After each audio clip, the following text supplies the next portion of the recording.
গান পরিচালনা পবিত্র সাপিও বিপ্লব নস্কর, টেস্ট পরিচালনায় কল্যাণ নস্কর, মেকআপ আপ সুলেখা নস্কর।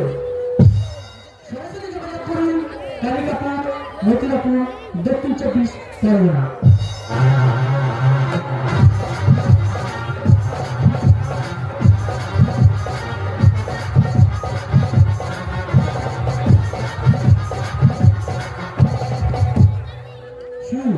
অনাথ বন্ধু নস্কর, যন্ত্র সঙ্গীতে মুখ্য যন্ত্রে দেবপ্রসাদ হালদার, অর্থকারে কিঙ্কর কাশারি, তবলার জাদু রাকেশ বৈদ্য, আলো প্রীতি ডান্সিং লাইট, নিয়ন্ত্রণে পার্থ দাস।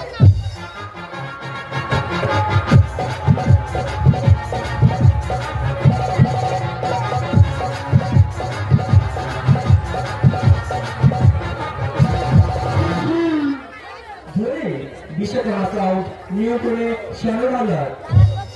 আমাদের যাত্রার অভিনয় যদি কোনো ভুল ত্রুটি হয়ে থাকে তাহলে আপনাদের নিজের সন্তান বা ভাই বোন মনে করে আমাদেরকে ক্ষমা করে দেবেন।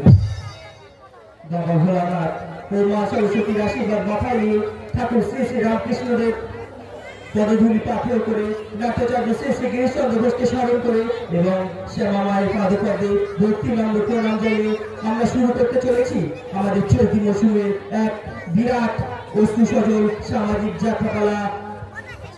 মহাদেব হালদার রচিত, সঞ্জয় হালদার নির্দেশিত ভালোবাসায় ভরা তরি ভাসিয়ে দিলাম নজরে, বন্ধ হলো মিলন প্রাণ, পাষাণে দেবতা আর নারী নদী শয়তানের চক্রান্ত আজ। ও তুমি বাসরে কাছে প্রিয়া, বাসরে কাছে প্রিয়া, বাসরে কাছে প্রিয়া।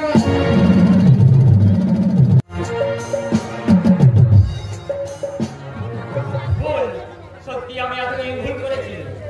ওই জীবনটাকে ছোঁয়া আমার সে ভুল ভেঙে গেছে। ওই আমার ভুল ভাঙিয়ে না দিলে আমি নিজেকে চিনতে পারতাম না। ওই শুধু আমার জীবন সঙ্গিনী নয়, আমার ভাগ্য রাখছে। না দাদা, একেবারে ভুল তুমি করবে না। ভুল নিজের শিক্ষা দীক্ষা আদর্শে জোরাঞ্জলি তুমি নিজেকে জীবনটাকে শেষ করে দিও দাদা। তার মানে কি বলতে চাস তুই? বলতে চাই এই সংসার ভালো থাকে আর সেই মন্দিরের পবিত্রতা বেঁধে রাখতো নারীকে অনেক কিছু ত্যাগ স্বীকার করতে হয় দাদা। চুপ কর, তোকে আর ছোট আমাকে বড় বড় কথা বলতে হবে না। কারণ নারী শুধু নারী হয়, সে স্নেহময়, মোহতরুণ, কল্যাণময় জননী। আমি বুঝবো তোকে আমাদের নিয়ে মাথা ঘামাতে হবে না। আমি জানি দাদা এই সংসারে আমার স্থান কোথায়। তোমরা বলছি লোকের নারী পাল্লায় জীবনকে মাত্র মারতে যেও না, তাতে তোমার লাভের চেয়ে ব্যবসায় হবে বেশি।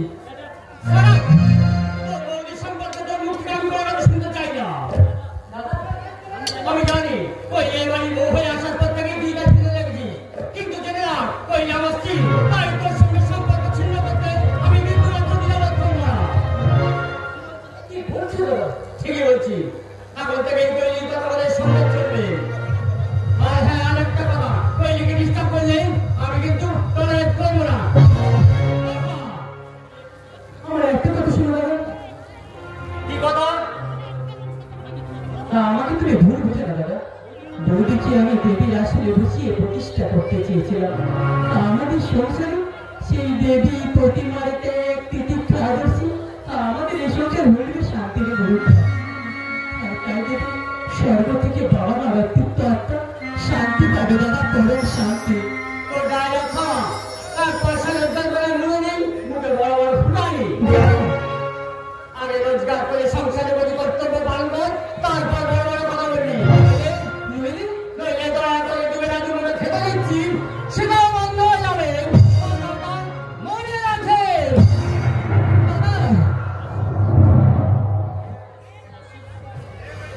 আশ্চর্য দাদা এতখানি পরিবর্তন করে এই আমি বৌদির স্বপ্ন ভাবতে পারি। বৌদির মুখের কোথায় ভেদ বাক্য মনে করে দাদা আমাকেও কল্পনা দিচ্ছে। অথচ এমন একদিন ছিল দাদা একটা পেয়ারা পেলেও কোনোদিন আমাকে না দিয়ে দিত। এই তো খেতে গেলে কথা আমি জলে বেউসে দিয়ে বিছানায় শুয়েছিলাম। আরে দাদা দাদা ভালো দেশে আমার মাথায় হাত বুলিয়ে দিয়েছিল, তারা না না আমাদের সেই ভালোবাসার সোনা ছাড়া দেরি গেল। বহুদিন কারণে আমি এভাবে হার যেতে দেবো না, কিছুতেই না।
সেই ইতিহাসের পাতায় বড় বড় করে লেখা থাকবে, মানুষ মানুষ তার বিবেকে মনুষ্যত্ব হারিয়ে পশুতে পরিণত হয়েছে।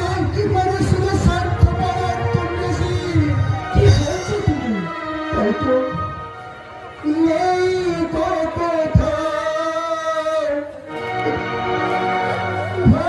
ভালোবাসা স্নেহ করুণা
যে লোভের আশায় জীবনের শহরা মনুষ্যকে খুন করে পয়সা যে আনন্দের মধ্যে উঠেছে সেই সামান্য পশু ওরে সারা জীবন অধরাই থেকে যাবে অধরাই থেকে যাবে।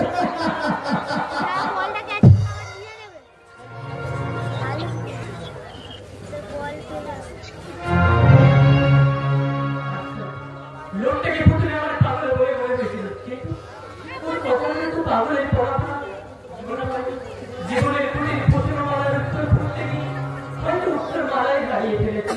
তাই জীবনকে বাঁচিয়ে রেখে আবার নতুন করে পথ চলা শুরু করেছে নতুন উত্তর মালা। হ্যাঁ, জয়ী তোমাকে হতেই হবে, জয়ী তুমি হবে।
নদী চড়া বেশি উঠেছে।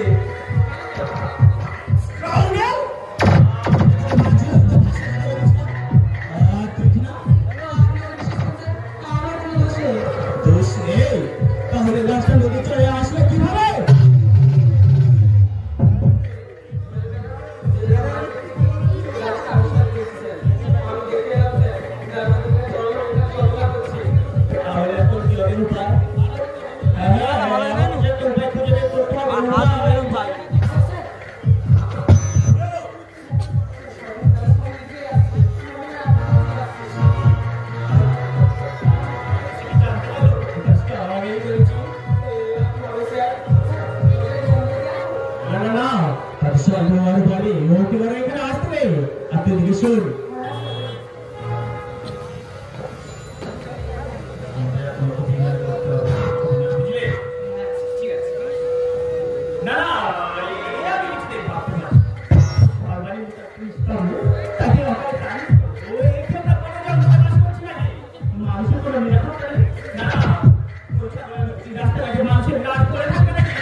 চাওয়া তো নিশ্চয়ই শুরু কেন হবে না?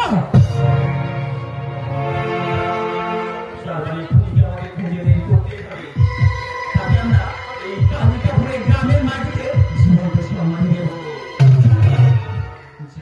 সমস্ত সরকার আতঙ্কি চমকে উঠবে। আর কোন সরকার এমন কাজ করার সাহস পাবে না। চল ছুটে চল।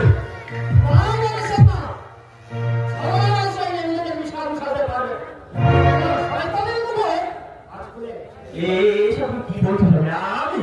হ্যাঁ ঠিক বলছি, আমি তুমি ভুল করেছো আমার সরকারকে। শুধু তাই নয়, তোমার জৈবিক ফ্লাগের লাগতে করতে তুমি তার উপরে অত্যাচার করেছো।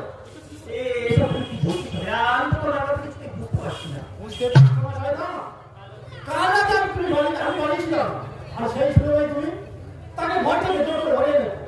রাতের অন্তকার হলো নয়নপুর তোমাকে চিনতে এতটুকু ভুল করেনি। এখনো নিতে সত্যটা দেখার চেষ্টা করছো।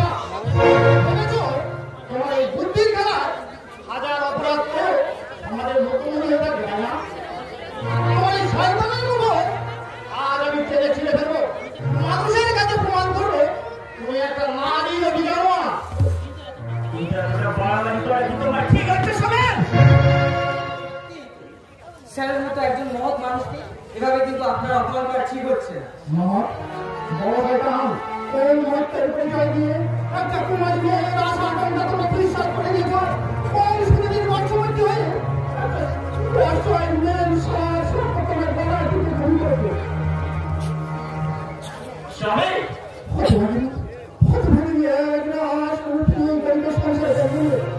এই অপরাধী কিন্তু এই জীবন সাফাই করে তৈরি হতে হবে।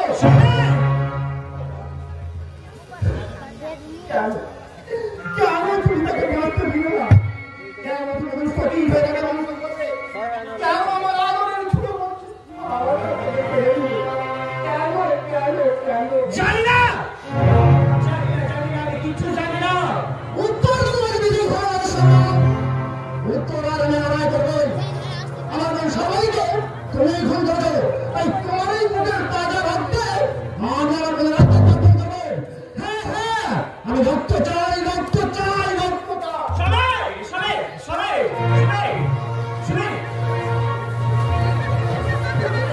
ছেড়ে ছেড়ে আমাকে। আজ আমি মহিলা ও বাদ হবে না। এই শয়তানকে খবর দিয়ে থেকে পৃথিবীর সুখ ভোগ করতে দেব না। চেষ্টা করলে আমার এই পিস্তলের গুলিতে তোমার বুকটাকে ঝাঁঝা করে দেবো। হাত তোলো হচ্ছে। আমার গলা শোনাচ্ছে এখন তোমার হাতে।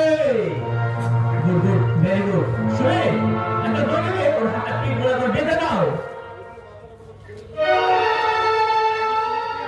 আর শোনাচ্ছে এটা এখন পকেটের মধ্যে।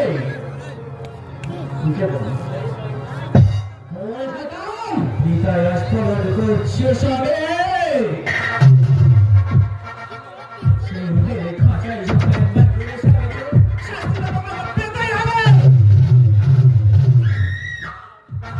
যা ওকে থানায় নিয়ে যা। আমি বড়বাবুকে ফোন করে জানিয়ে দিচ্ছি চুরি করতে সে মায়ের সামনে ধরা পড়েছিল। ঠিক আছে স্যার, চল চল।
আমার কথা ষড়যন্ত্রের জন্য তাকে ধরা পড়তেই হবে।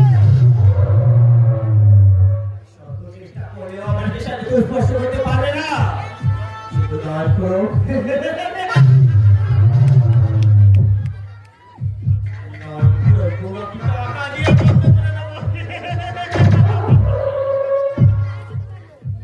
বজনের মুখ বন্ধ করে দাদা। সত্যি দাদা? কি সত্যি বল? পাড়ায় তোমার নামে যে কানাঘুষা চলছে। কি বলছিস বল? ছি ছি, এ কথা ভাবতেও আমার ঘৃণা করছে। লজ্জায় মাটির সঙ্গে মিশে যে দিয়েছে আমার খুঁজে দাদা। আমি শান্তি হবে দাদা। তোমার শরীরে হাসি করতে পারছি না। কিসের অপমান? এসব কি বলছিস না বল? আমি তো কথা কিছু বুঝতে পারছি না রে। তুমি নিজের দোষ ভাববার চেষ্টা করছো কিন্তু তা সত্যি শুধু মানুষের মুখে মুখে ছড়িয়ে পড়ছে। মিথ্যের কোনো স্থান নেই, সত্য সূত্রে ভেবে রাখা যায় না। একদিন হতে বাস্তবে বলতে লাগছে যখন অপরাধের বিচার দিদিরা বলতে পারো দাদা। তুই আমাকে মিথ্যা বিশ্বাস করছিস কেন? তুই আমাকে মিথ্যা বিশ্বাস করছিস? তুই আমাকে বিশ্বাস কর। বিশ্বাসের ঘরে আশপাশে অন্ধকার জমে আছে দাদা। আমার এই পূর্বিকার কথা আজ অবধি বলতে পারিনি। আমার এই বাবা এক মাসে গেছে সকালে পিছনে চলে গেছে।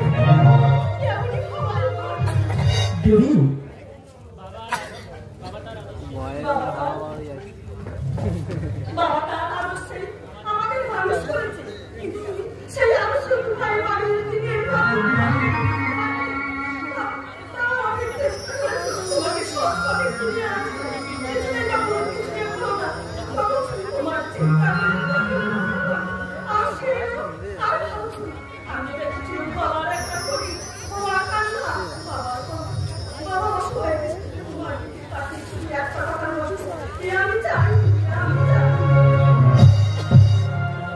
এই কথা থেকে অস্বীকার করছি না যে বাবার মৃত্যু পেলে সত্যি আমি দেয়, কিন্তু আমি এর চোখে দেখেছি বাবার মৃত্যুর পরে বাবার মৃতদেহকে স্পর্শ করে আমি প্রতিজ্ঞা করেছিলাম আমি আর কখনো অন্যায় কাজ করবো না। তুই বল আমি পারি কখনো অন্যায় কাজ করে আমার বাবার মৃত আত্মাকে কষ্ট দিতে? তুই বল। তাহলে স্বামীর উপর সালমানকে আরে শুধুই রটনা, আসলে আমার কন্ট্রাক্টর লাইনে বসা হচ্ছে তো, তাই গ্রামের মানুষ করতে পারছে না, তাই তারা যেন তেন প্রকারে আমাকে ছোট করতে চায়। এমনকি আমাদের দুই ভাই বোনের মধ্যে সম্পর্কের মধ্যে ভালো করে তোকে আমার কাছ থেকে দূরে সরিয়ে দিতে চায়, দূরে সরিয়ে দিতে চায়। আমার এই দুটো দিকে ভালো করে তাকিয়ে দেখতে পারছি এর বুকে কোনো পাপের ছায়া। আমি কি সত্যি অপরাধী? নানা চুপ করে থাকিস না, বল, জবাব দে, জবাব দে। আমি তোমাকে বুঝতে পারছি না আর চিনতে পারছি না আসল স্বরূপ। তোর কাছে শুধু আমার একটাই অনুরোধ, বল লোকের কথা বিশ্বাস করে তুই তোর দাদাকে ভুল বুঝিস না রে। নিজে প্রমাণ কর যে তোর দাদা দোষী। সেদিন তুই যে শাস্তি আমাকে দিবি আমি সে শাস্তি মাথা পেতে নেবারে বললি তোর সব স্বার্থপর পরশ্রী তারপর মানুষদের কথা বিশ্বাস করে তুই তোর দাদাকে পরে করে দিস না।